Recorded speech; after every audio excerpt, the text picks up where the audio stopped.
Salut les amis, bienvenue sur Coder, c'est simple. Voici une nouvelle série sur le programme Lightboat. Donc vous avez dû voir que j'en ai déjà fait 3 de mémoire.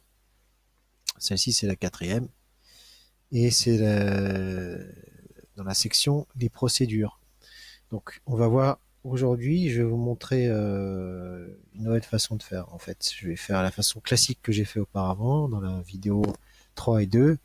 Et je vais ajouter une petite astuce sans vous dévoiler tout de suite la meilleure façon de programmer parce que il faut y aller étape par étape et peut-être ça peut être un peu brusque. Donc ce qu'on va faire, c'est qu'on va se remettre dans le bain. Donc je vous passe les explications, ça vous pourriez y aller tout seul et je vais y aller moi-même faire mes propres commentaires. Donc on revient, je dis, il y a un principe de base. Vous verrez, je l'applique dans tous les problèmes que je résous, du plus simple au plus complexe. Et ça consiste, il y a une méthode que j'applique, que j'ai pas trouvée ailleurs, mais je vous la donne, en quelques mots simples, mais après je ferai des thématiques précises là-dessus et des formations précises là-dessus. Il faut, pour résoudre le problème, s'arrêter un temps, réfléchir et voir décomposer le problème. Il faut le décomposer. Il faut savoir la façon dont on perçoit le programme ou le problème, ça donne une autre piste pour le résoudre. Alors pour illustrer un peu ce propos, c'est qu'on va avoir par exemple une catégorie de gens qui vont se jeter sur le code, d'accord. Ils vont cliquer sur tous les boutons et puis vont faire j'avance, j'avance, j'avance, je teste, ah, ça marche, d'accord, j'appuie, je continue, hop, tac, tac, tac. Et puis là, j'ai besoin de tourner, je teste, je tourne, je saute, etc. Donc en fait, ils essaient d'y aller la tête baissée, donc ça va marcher pour des gens qui vont faire sur des programmes assez simples et qui ont assez l'intuition de la résolution sans trop passer par la réflexion. Il y a des gens qui ont le schéma en tête, s'ils le font, ça peut marcher. Il y a des gens qui n'ont pas le schéma, donc ils le font, ils vont faire un mécanisme d'essai et d'erreur. Hein, ils vont passer par un mécanisme d'essai et d'erreur, donc ça va moins bien marcher. Mais en fin de compte, d'expérience, je trouve que la meilleure solution, c'est pas ça. Bon, c'est facile à dire, mais il faut réfléchir. Donc, décomposer le problème et savoir ce qu'on est en train de faire. Ok, donc là, en gros, pour l'instant, le souci, c'est de juste, on a compris que là-bas, c'est il se déplace, le bonhomme, il faut le déplacer, il faut le faire parcourir sur toutes les cases. Si on arrive à le faire parcourir sur l'ensemble des cases, on a déjà gagné la moitié du problème. Après, il faut juste savoir cliquer au bon endroit. D'accord? On verra par la suite dans d'autres applications où je vous donne des exemples de programmation. On a schématiquement les mêmes problèmes. C'est un bonhomme qu'on a déplacé, donc c'est plus complexe que celui-là, mais on doit le déplacer, passer par un certain nombre de cases et couvrir un certain nombre de cases. Donc l'idée de pouvoir déplacer déjà le bonhomme sur un certain nombre de cases, ça permet de résoudre déjà la moitié du problème. Bon, euh, on revient au sujet. Là, on a fait rapidement un certain nombre de cases, d'instructions. Il nous reste cette ligne à faire. Donc je vous ai expliqué que comme on peut plus écrire ici, on veut continuer à écrire là-dedans. Donc ici, on continue à appliquer la même stratégie, on fait P1 pour pouvoir continuer à écrire là-dedans.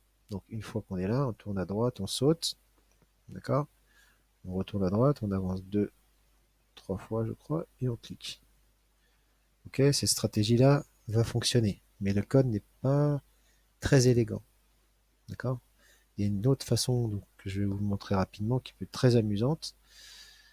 On peut réfléchir différemment. Donc là, je me suis placé dans la catégorie des gens qui vont, par intuition, se lancer dans le code jusqu'à temps que ça marche. Ils vont essayer de déplacer tous les blocs code et par mécanisme d'essai et d'erreur jusqu'à temps qu'ils arrivent à la solution. Ils vont essayer d'approcher la solution finale. C'est pas la meilleure façon de faire.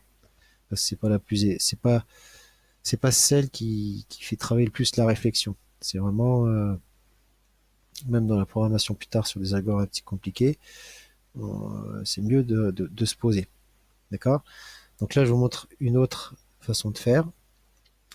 Je synthétise, hein, mais en gros, une autre façon de faire, c'est une autre façon de voir les choses, c'est de se dire, tiens, mon bonhomme, il va faire 3 fois la même chose. D'accord? Ces 3 lignes-là, si elles étaient devant lui en continuité ici, après ce bloc, ce carré-là, si elles étaient en continuité jusqu'au bas ici, en fait, ça serait 3 lignes. Juste, l'astuce, c'est qu'en fait, il doit sauter, recommencer, sauter, recommencer. Donc en fait, il doit changer de sens. Mais si j'avais les 3 lignes face à moi, en fait, il suffirait que je répète 3 fois la même instruction. D'accord? Donc ce que je veux dire par là, c'est que euh, imaginons que je vais essayer de compléter la première ligne. D'accord? Je vais le faire une fois, je vais avancer deux, 3 fois et je clique. Voilà. Donc en fait, c'est cette chose-là, ce motif-là, là, ce programme-là, je dois le répéter 3 fois. Ok? Donc si je dois le répéter 3 fois, pourquoi est-ce que je ne mettrais pas ça dans le bloc procédure? D'accord? Il suffit juste que je déplace ce que je viens d'écrire ici. Ok? Et que je l'appelle ici. Quand je commence ici, j'appelle P1. D'accord? On va recommencer, il va faire la même chose. Ok? Donc, ensuite ici, je peux très bien lui dire de se remettre dans la position de départ, c'est-à-dire de se mettre face à la ligne, et après rappeler P1. Donc, je me tourne à la gauche, je saute et je tourne à gauche encore une fois. Ok? Voilà. Donc là, en fait, si par... ça demande un petit exercice de géométrie, un peu de repère dans l'espace, mais si vous preniez si vous preniez ce bonhomme-là dans cette direction, vous le faites tourner de 90, de 180 degrés, en fait, il va se retrouver comme il était à sa position de départ. Donc, il va refaire exactement la même chose qu'ici. Donc, ça veut dire quoi? Ça veut dire que je peux ici lui redemander de faire P1. Il va faire la même chose. D'accord? C'est aussi simple que ça. Donc, vous avez compris. Après, il suffit de le remettre dans la position de départ comme il était sur la première marche. Donc, il va tourner, sauter, tourner. OK. Donc une fois qu'il a fait ça, qu'il soit sur la troisième ou la première marche, c'est pareil, donc il suffit juste de rappeler P1. Ok?